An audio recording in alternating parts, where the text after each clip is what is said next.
እንዴት አምሽታችኋል የተወዳችሁ ተመልካቾቻችን የኢትዮጵያ ቴሌቪዥን እየተከታተላችሁ ትገኛላችሁ ከምሽቱ 1 ሰዓት ሆኗል የኢቲቪ ዜና 57 የምዕራፍ 2 ጅማሮውን አድርጓል ሮዛ መኮንን ዜናዎቹን የመራው አብራችሁ ዘልቃለሁ አብራችሁን ቆዩ አበይት ጉዳዮችን እናስቀድም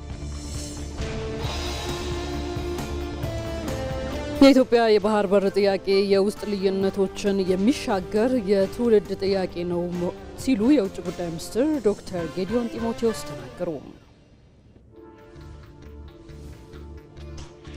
የኢትዮጵያ ታሪካዊ ጠላቶች ሴራ እድገቷን ወደ ኋላ ሲጎትተው መቆየቱን የታሪክ ተመራማሪዎች ገለጹ።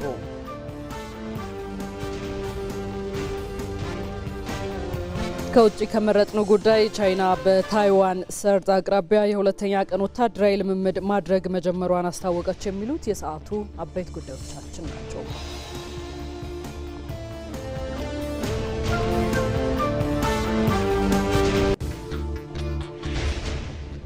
የተወደዳችሁ የኢቲቪ ዜና 57 ምዕራፍ 2 ወደ እናንተ መድረሱን ይቀጥላል አብራችሁን ዝለቁ።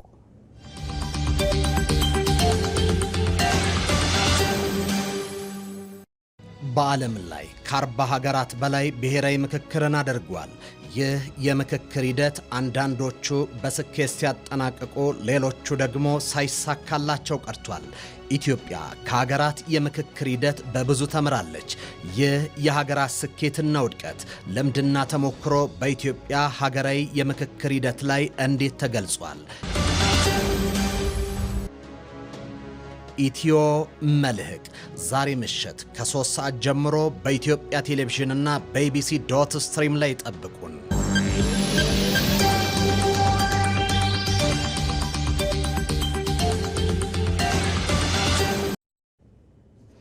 ወደ ቀዳሚው ዘገባችን አመራን። የኢትዮጵያ የባህር በር ጥያቄ የውስጥ ልዩነቶችን የሚሻገር የትውልድ ጥያቄ መሆኑን የውጭ ጉዳይ ሚኒስትር ዶክተር ጌዲዮን ጢሞቴዎስ ተናገሩ። የሕዝብ ተወካዮች ምክር ቤት ዛሬ ባካሄደው 5ኛ ዓመት የስራ ዘመኑ 6ኛ መደበኛ ስብሰባው ከምክር ቤቱ ለተነሱ የውጭ ጉዳይን የተመለከቱ ጥያቄዎች ሚኒስትሩ ምላሽና ማብራሪያ ሰጥተዋል። ባዬ ሙላት የሕዝብ ተወካዮች ምክር ቤት ባካሄደው 5ኛ ዓመት የስራ ዘመን 6ኛ መደበኛ ስብሰባው የውጭ ጉዳይ ሚኒስቴር የስራ ኃላፊዎች ከምክር ቤቱ አባላት ለተነሱላቸው ጥያቄዎች ማብራሪያ ሰጥተዋል። ኢትዮጵያ ባለፉት ዓመታት ከተለያዩ ሀገራት ጋር ያደረገቻቸው የሁለትዮሽና የባለብዙ ወገን ግንኙነቶች እንዲሁም የታላላቅ ሀገራት መሪዎች ኢትዮጵያን መጎብኘታቸው የዲፕሎማሲ ከፍታዋንና ዓለም አቀፍ ተቀባይነቷን የሚያንጸባርቁ የዲፕሎማሲ ድሎች መሆናቸውን የምክር ቤቱ አባላት ገልጸዋል። የምክር ቤቱ አባላት የኢትዮጵያ የህልውና ቁልፍ የሆነው የባህር በር ጥያቄ ምላሽ እንዲያገኝ ምን እየተሰራ ነው የሚል ጥያቄም በስፋት አንስተዋል። የወደብ ብቻ ጥያቄ አይደለም። ኢትዮጵያ የቀይ ባህር ባለቤት ነበረች። የዚህ ቀጠና አባል መሆን ወደቡም እንዳለ ሆኖ በዓለም አቀፍ ድርጅቶችም ፓርላማውም ዲያስፖራውም የኢትዮጵያ ተወላጆች ምንድነው የምንጠብቀው? ምን አስተዋጽኦ እናድርግ?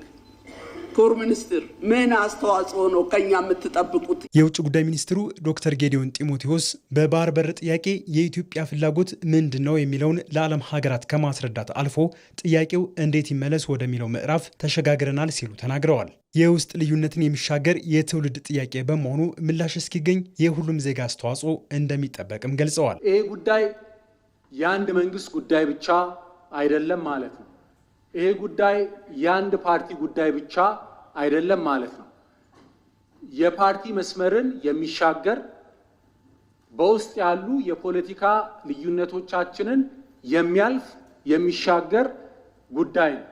ስለዚህ እንዲያለ ጉዳይ ላይ የውስጥ ልዩነታችን የውስጥ የፖለቲካ አለመግባባታችን አቋም ልዩነት የአስተያየት ልዩነት እንደተጠበቀ ሆኖ እንዲህ ባለው ጉዳይ ላይ ግን በጋራ መቆም ይጠበቅብናል። ኢትዮጵያ በዜጋ ተኮር ዲፕሎማሲ መርህ የዜጎቿን ጥቅምና ክብር ለማስጠበቅ እየሰራች ቢሆንም አሁንም ቅሬታዎች ይነሳሉ የሚል ጥያቄም ተነስቶ ምላሽ ተሰጥቶበታል። በመካከለኛው ምስራቅ በአረብ ሀገራት ተቀጥረው የሚሰሩ ዜጎች ላይ አሁንም የሚነሱ ቅሬታዎች አሉ። ለአብነትም የደሞዝ ክፍያ አለመከፈል፣ የአካል ጉዳት ማድረስና አልፎ አልፎም ግድያዎች እንዳሉ ይነሳል።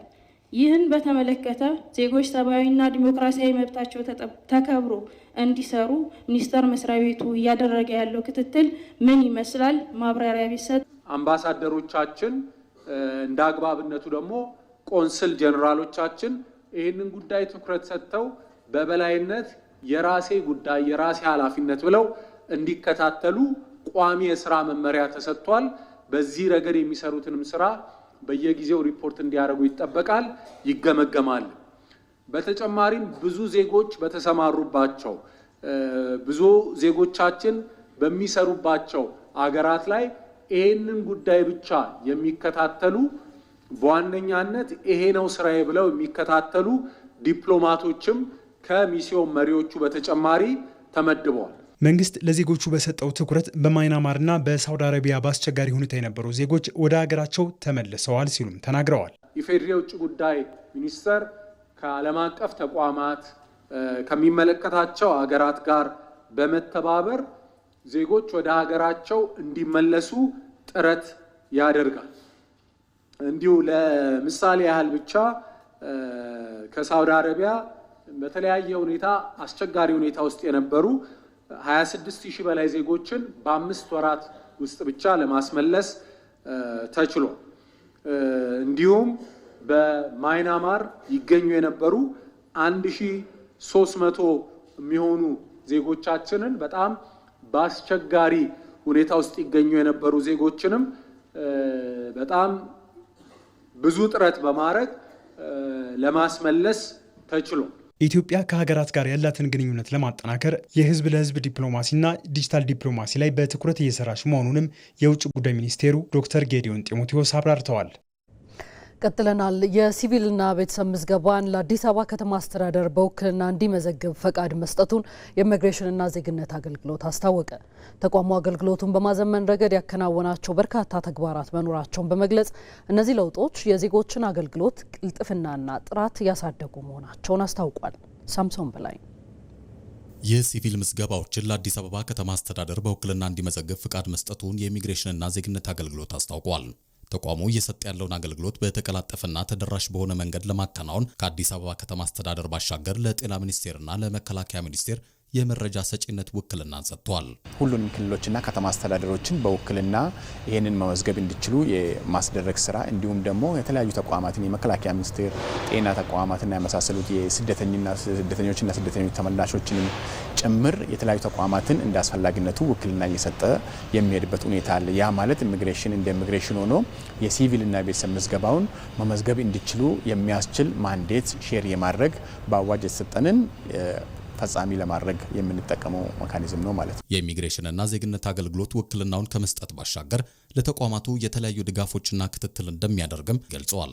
ይህን ውክልናውን ከወሰዱ በኋላ የሲቪል ምዝገባና የቤተሰብ ምዝገባውን ቴክኖሎጂ በሀገር አቀፍ ደረጃ ከዘረጋ በኋላ ቴክኖሎጂውን መዘርጋቱ ብቻ ሳይሆን የአቅም ግንባታም ስልጠናዎችን እንዲሁም ደግሞ በተለያዩ የኢንፍራስትራክቸር ስራዎችን በተመለከተ ተቋሙ ራሱ ይሰራል። ነገር ግን ይህንን እስከ ታች ድረስ ደግሞ የክትትልና ድጋፍም ተቋሙ ራሱ ያደርጋል። ድጋፍ ሲያስፈልጋቸው ድጋፍ እያደረግ ማስተካከል ያለባቸው ነገሮችን ደግሞ እያስተካከሉ እንዲሄዱ የምንሰራበት ስርዓትም አለን ማለት ነው። ተቋሙ አገልግሎት አሰጣጡን ለማዘመን በርካታ ስራዎችን እያከናወነ መሆኑን የገለጸ ሲሆን በዚህም ከአርቲፊሻል ኢንተለጀንስ ኢንስቲትዩት ጋር በመተባበር ባዘጋጀው ቴክኖሎጂ ህገወጥነትን በስፋት መከላከል መቻሉን የኢሚግሬሽንና ዜግነት አገልግሎት ምክትል ዋና ዳይሬክተር ቢቂላ መዝገቡ ገልጸዋል። በዚህ ቴክኖሎጂ ተጠቅመን አገልግሎቱን ማቀላጠፍ ብቻ ሳይሆን ሪል ታይም የሆነ ዳታዎችንም የምናገኝበት ምን ያህል ሰው ዛሬ ተወልዷል፣ ምን ያህል ሰው ጋብቻ ፈጥሯል፣ ምን ያህል ሰው ዛሬ ሞቷል የሚለውን እሱ ብቻ ሳይሆን ለፖሊሲ ውሳኔዎችም ያስፈልገናል ማለት ነው። አገልግሎቱ የታቀደውን ያህል ውጤት እንዲያመጣ ውክልና የተሰጣቸው ተቋማት በቅንጅት መስራት እንደሚጠበቅባቸውም የኢሚግሬሽንና ዜግነት አገልግሎት ዋና ዳይሬክተር ሰላማዊ ዳዊት አስታውቀዋል።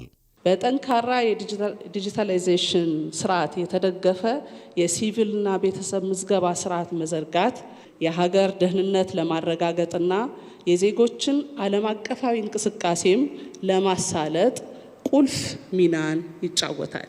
የሲቪልና ቤተሰብ ምዝገባ ስራችን ይበልጥ በተጠናከረ ስራ አፈጻጸም ለማጠናቀቅ መዝጋቢ ባለድርሻ አካላት፣ ተባባሪ አካላት ጋራ የተቀናጀ ተናባቢ ስራ መስራት አስፈላጊ ነው። የሲቪልና ቤተሰብ ምዝገባ ስርዓት ዘመናዊ ማህበረሰብ በመፍጠር የበለጸገች ሀገር ለመገንባት ወሳኝ መሆኑንም ገልጸዋል። የኢትዮጵያ ታሪካዊ ጠላቶች ሴራ እድገቷን ወደ ኋላ ሲጎትተው መቆየቱን የታሪክ ተመራማሪው ዶክተር ብሩክ ከድር ተናገሩ። ኢትዮጵያ በቀጠና ያላት ተሰሚነት ከፍ በማለቱ ጠላቶቿ አሁንም በውስጥ ጉዳዮቿ ጣልቃ መግባት መቀጠላቸውንም ገልጸዋል። መሀሌት ታደለ በዓለም የስልጣኔ ታሪክ ገናና ስም ካላቸው ሀገራት ተርታ የምትጠቀሰው ኢትዮጵያ ከክርስቶስ ልደት በፊት አንስቶ ከግብጽ ደቡባዊ ክፍል እስከ ህንድ ውቅያኖስ የተዘረጋ ግዛት እንደነበራት የታሪክ ድርሳናት ያወሳሉ። ኢትዮጵያ ከጥንት ጀምሮ ጥንካሬዋን አስጠብቃ ለመቀጠል የምታደርገው ጥረት ግን አልጋ ባልጋ ሆኖ የዘለቀ አልነበረም። ታሪካዊ የሚባሉ ጠላቶቿ ለጉዞዋ እንቅፋት፣ ለእድገቷን መሰናክል እየሆኑ ወደ ኋላ ሲጎትቷት ኖረዋል። ዛሬ ድረስ የዘለቀው የእነዚህ አካላት ሴራ በዚህ ልክ ለምን በኢትዮጵያ ላይ መነሳትን ፈለጉ የሚል ጥያቄ ያስነሳል። በዓለም ላይ የተለያዩ ኃይሎች ይህንን ቀጠና ይፈልጉታል። የኃይል የበላይነታቸውን ለማረጋገጥ የንግድ ቁጥጥር መስመሮችን ለማድረግ ከፍተኛ ትግል የሚያደርጉበት ቀጠና ላይ ነው የምንገኘው። ስለዚህ እዚህ ቀጠና ላይ ተገዳዳሪ ኃይል ሆኖ መውጣት በማንኛውም የታሪክ ወቅት ቀላል አይደለም ለኢትዮጵያ ማለት ነው። ይሄ በጥንት ዘመንም በአክሱም ዘመንም ቀላል አልነበረም። በዛጉዌ ዳይነስቲም ጊዜ ቀላል አልነበረም። በቀጠና ውስጥ የኃይል የበላይነትን ከመቆጣጠርና በተሰሚነትን የበለጠ ከማግኘት ጋር የሚያያዝ ነው። ኢትዮጵያ ጎልታ እንዳትወጣ ሲሸረብ ነው የኖረው ለረጅም ዘመን ማለት ነው። በዓለም ጂኦፖለቲካ ተፈላጊነቱ ከጊዜ ወደ ጊዜ እያደገ የመጣውና ሀያላን ሀገራትን ጨምሮ የብዙዎች አይን ማረፊያ በሆነው የአፍሪካ ቀንድ ቀጠና የኢትዮጵያ ተሰሚነት ከፍ ማለት እንቅልፍ የሚነሳቸው እነዚህ ጠላቶቿ በውስጥ ጉዳዩ ሳይቀር ጣልቃ በመግባት ፈተና መሆናቸውን ቀጥለዋል። በአካባቢ ነገስታት በየአካባቢው ተነስተው በሚያደርጉት ግጭት አማካኝነት የውስጥ ጥንካሬ እንዳይኖራቸው በመስራት አንዱን በአንዱ በማነሳሳት ለምሳሌ የመገንጠል ጥያቄዎች ጭምር በተለያዩ ኃይሎች እንዲነሱ በማቀንቀን እነዚህን ሊበሬሽን ፍሮንት በመባል የሚታወቁት የተገንጣይ ቡድኖችን ቦታ በመስጠት የተናጠል ትርክት የምንለው አለ። ለብቻ ያለ የራስን ብቻ ቁስለኝነት የራስን ብቻ ህመም እያጎሉ ህዝብ በመቀስቀስ የመነጣጠል መንፈስ እንዲኖር እና ያንን ደግሞ ሚሊታራይዝ እንዲሆን ወታደራዊ በሆነ መንገድ መሀለኛውን ፖለቲካ እንዲገዳደሩ ተደርጎ እና ደግሞ ኢትዮጵያ ጸጋዋ የሆነውን የውስጥ የተለያየ መሆን ለምሳሌ በቋንቋ በሃይማኖት የተለያየንን ብዝሃነት ያንን ብዝሃነት ማኒፕሌት በማድረግ በሚፈልጉት መንገድ ከፋፍሎ ማለት ነው በመጠቀም ጠንክረን እንዳንወጣ ሲሰራ ነው የኖረው። ይህ የኢትዮጵያ ታሪካዊ ጠላቶች የተጠና አካሄድ ደግሞ የጥንካሬዋ መሰረት የሆነውን የባህር በሯን ከማሳጣት አንስቶ በብሔራዊ ጥቅሞቿ ላይ አደጋ መደቀኑን የታሪክ ተመራማሪው ዶክተር ብሩክ ያብራራሉ። ሁለቱ ውሃዎች ለኢትዮጵያ በጣም ወሳኝ ናቸው። የአባይ ውሃና የቀይ ባህር። እኛ በቀጠና ውስጥ የበላይ ሆነን የታየንበት ወቅት ቀይ ባህርና ከወደብ አክሰስ ጋር በተገናኘ ሚና የነበረን ወቅት ላይ ነው ጎላ ብለን የወጣ ነው። ከባህር ስንሸሽ አቅማችን እየደከመ ነው የሚመጣው። ወደ ባህሩ በቀረብን ቁጥር ደግሞ ጎልተን ነው የምንወጣው። ተዋናዮች ነው የምንሆነው። በባህሩ ውስጥ እንደ አንድ ፕሌየር ኪ ፕሌየር ወሳኝ ተዋናይ ሆነን የምንወጣው እዛ ላይ ሚና ሲኖረን ነው። ከዛ በሸሸን ቁጥር ደግሞ የበለጠ አቅማችን እየደከመ የመደራደር ኮምፒት የማድረግ አቅማችን እየላላ ነው የሚሄደው። ይሄ የተሰራው በሴራ ነው። ኤግዚስተንሻል የሆነ መጀመሪያ ደረጃ የሚታይ ብሔራዊ ጥቅም እንዳይሆን ከውስጥም የትርክት ችግር ነበር። ለምሳሌ እስከ ቅርብ ጊዜ ድረስ የቀይ ባህርን ጉዳይ ማንሳት ያው ኢትዮጵያ ውስጥ ታቡን የነበረው። እንዲህ ያሉትን በሴራ የታጀቡ የጠላት እንቅስቃሴዎች መመከት የሚቻለው ታዲያ ኢትዮጵያውያን በህልውና ጉዳያቸው ላይ አንድ ሆነው ሲቆሙ ብቻ ነው ይላሉ የታሪክ ተመራማሪው። ምንም በማንደራደርባቸው ብሔራዊ ጥቅሞቻችን ላይ በጋራ መቆም ያስፈልጋል። በመጀመሪያው የብሔራዊ ጥቅም ደረጃ ለምሳሌ ማንም ልዩነት ሊኖረው አይገባም። አሁን እኛ እንደ አገር እንድንቆም የህልውና ብሔራዊ ጥቅም የሚባል አለ። እዛ ላይ አሁን ምንም ልዩነት ማሳየት አያስፈልግም። የተለያየንን በቋንቋ የተለያየንን ጥሩ ነው። በሃይማኖት የተለያየ አይነት እምነት የሚከተሉ ወገኖች አሉ፣ ጥሩ ነው፣ ውበት ነው። የተለያዩ ባህሎች አሉን፣ እሱም ውበት ነው። ነገር ግን ደግሞ እነዚህ ውበቶች ውበት የሚሆኑት አንድ ሀገር ሲኖረን ነው። እንደ አንድ ሀገር ማሰብ ስንችል ነው። ኢትዮጵያ አንድነታችንን ስናጠነክር ነው። ኢትዮጵያውያን የጠላቶቻቸውን እንቅስቃሴ በመረዳት በማወቅም ይሁን ባለማወቅ ሀገራቸውን ለሚያፈርስ የትኛውም ተግባር ተባባሪ ከመሆን ራሳቸውን መጠበቅ እንደሚገባቸው መክረዋል። ቀጥለናል። በወልዲያ ከተማ የተሰራው የኮሪደር ልማት ከተማዋን ለተሻለ ልማትና የሰላም ግንባታ ስራዎች ያነሳሳ መሆኑን ነዋሪዎች ገለጹ። በከተማዋ የ2.5 ኪሎ ሜትር የኮሪደር ስራን ጨምሮ ልዩ ልዩ የከተማ ልማት ስራዎች የተከናወኑ ነው። ሪፖርተራችን ራሄል ፍሬው በወልዲያ ከተማ ቅኝት አድርጋለች። አሁን በወልዲያ ከተማ ነው የሚገኘው። የሰሜን ወሎ ዞን መናገሻ የሆነችው ወልዲያ ከተማ ከረጅም ጊዜ በኋላ ነው ከተማውን ተዘዋውረን እንቃኛለን። ነዋሪዎች የሚንቀሳቀሱበትና ሞቅ ያለው አዳጉ አካባቢ ነው ያለው። ከዚህ ከአዳጉ አካባቢ ተነስተን ከተማውን በተለያየ ልማት ስራዎች ያሉትን ለውጦች እየቃኘን አብሬያችሁ ቆያለሁ። ወደ ትግራይ መውጫ፣ ወደ ጎንደር መውጫ ብዙ የተሰሩ ተግባራት አሉ። ነዋሪዎች ስለነዚህ ልማት ስራዎች ምን ይላሉ የሚለው ሁሉ አብረን እንቃኛለን። ተከተሉኝ። እንደምን አሉ? ታዲያስ እንዴት ነዎት? በጣም ነው የማመሰግነው። አሁን የተገናኘንበት አደባባይ ከዚህ ቀደም እንዴት ነበረ? በተለይም ደግሞ ይህ የልማት ስራ ሳይሰራ እርስዎ የት ነበር የሚዝናኑት? እንግዲህ አሁን እዚህ ነው እየተዝናናችሁ ያገኘሁትና ከዚህ ጀምረው ይነግሩናል። አበራ የወልዲያ ከተማ ነዋሪ ነኝ።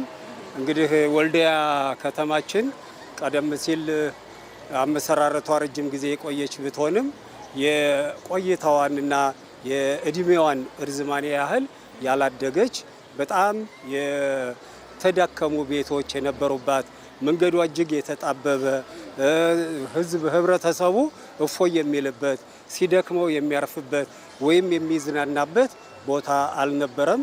አሁን ግን በኮሪደር ልማት አማካኝነት ወልዲያ የተንጣለለችና ያማረች ውብ ከተማ ለመሆን በምሽት እንደውም የደመቀችና ህብረተሰቡ አሁን ማታ ቤቱ ወጥቶ ልጆቹን ይዞ የሚዝናናበት ሁኔታ ተፈጥሯል።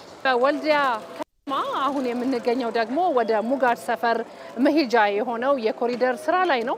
2.5 ኪሎ ሜትር የኮሪደር ልማት ስራ የተሰራበት ይህ ሙጋድ ሰፈር ሙሉ ለሙሉ የሰፈሩን ገጽታ መቀየሩን ተመልክቻለሁኝ።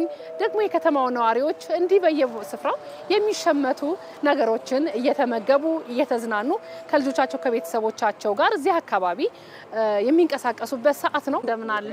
መልካም። እስኪ እዚህ አጠገባችሁ ልቀመጥ። እንግዲህ የወልዲያ ከተማን በተለይ ለአንድ ዓመት ያህል እኔ አላየኋትም። የሰላም ችግር ውስጥ ነው የቆየችው። አሁን ደግሞ በጣም ግሩም በሆነ የልማት ስራ እንዲሁም ደግሞ ማህበረሰቡ እየተዝናና ያየውበት ሰዓት ነው። ደስ ብሎኛል። ከተማ እንዴት ትገልጿታላችሁ? በአሁን ሰዓት እንደምታዩ እሸታችንን እየበላን ከዚህ ከተሽከርካሪ ድምፅና አደጋ ነፃ ሆነን እንዲፏያል ነው ያገኘሽና አሁን አጋጣሚና ጓደኛዬ ጋር ከስራ ወጥተን አረፍ ብለን ነው የምታገኝና አየር እየወሰድን ነው የምታገኝና ደስ ብሎን ከዛ መጥፎ ነገር ከሰሜን ጦርነት ማግስት ከዛ ድባብ ወጥተን አሁን ደግሞ እንዲህ እንደምታዩ ልማታችንን እያለማን ሰላሙንም እየጠበቀ ነውና ማህበረሰቡ ያለው ይሄ የሚያሳየው ደግሞ ማህበረሰባችን በጣም ሰላም ወዳድ ነው። ከዚህም በተጨማሪ ይህንን ልማት ሁላችንም የከተማው ማህበረሰብ እጁን አስገብቶ ተሳትፎ ቢሆን ኑሮ አሁን በመንግስት በጀት ብቻ ነው ይሄ እንትን ያለው። ከዚህ በላይ ማልማት ይቻላል። ከዚህ በላይ ከተማችንን ውብ ማድረግ ይቻላል። አሁን ባላት ገጽታ ወልዲያ ለኔ ወልዲያ አዲስ ብያታለሁ።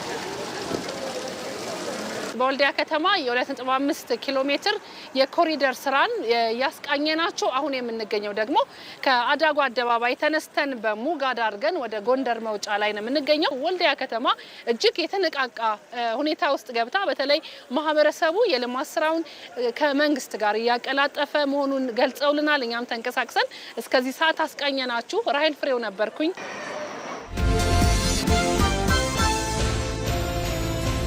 ለዘመናት ምክንያታዊ ሐሳብን የመከተል አካሄድ፣ ጽንፈኝነት የሚንጸባረቅበት እሳቤ፣ የሐሳብ የበላይነት እንዳይነግስ ያሰፈነው ተጽዕኖና የእሳቤ ለውጥ የሚያስፈልገው የፖለቲካ መንገድ የነገው የአዲስ ቀን የዜና መሰናዶ የአጀንዳ ጉዳያችን ነው።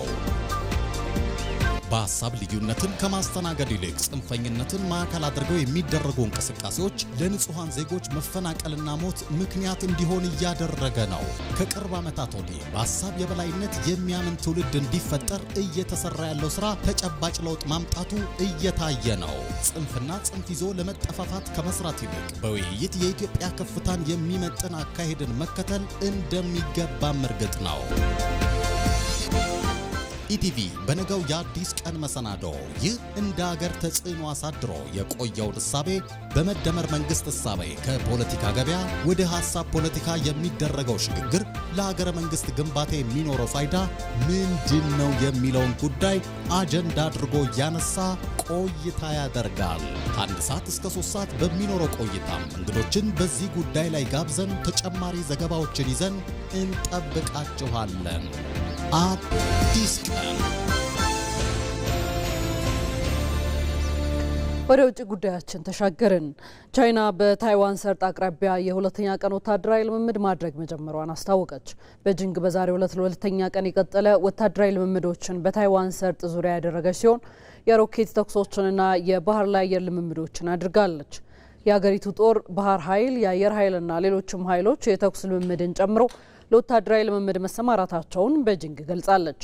የፍትህ ተልዕኮ 2025 የሚል መለያ ስም የተሰጠው ወታደራዊ ልምምዱ በትናንትናው ዕለት መጀመሩን አስታውሶ ፍራንስ 24 ዘግቧል። ታይዋን የመከላከያ ኃይሏን ለማጠናከር የምትወስዳቸው እርምጃዎች የግዛቷ አካል አድርጋ የምታያት ቻይናን አስቆጥቷል። ቻይና የደሴቲቷን ቁልፍ አካባቢዎች መቆጣጠር የሚያስችል ወታደራዊ ልምምድ በሰርጦ አቅራቢያ እያደረገች ቢሆንም ታይዋን በበኩሏ ድርጊቱን የቤጂንግ ወታደራዊ ማስፈራሪያ ስትል ማውገዟ ተዘግቧል።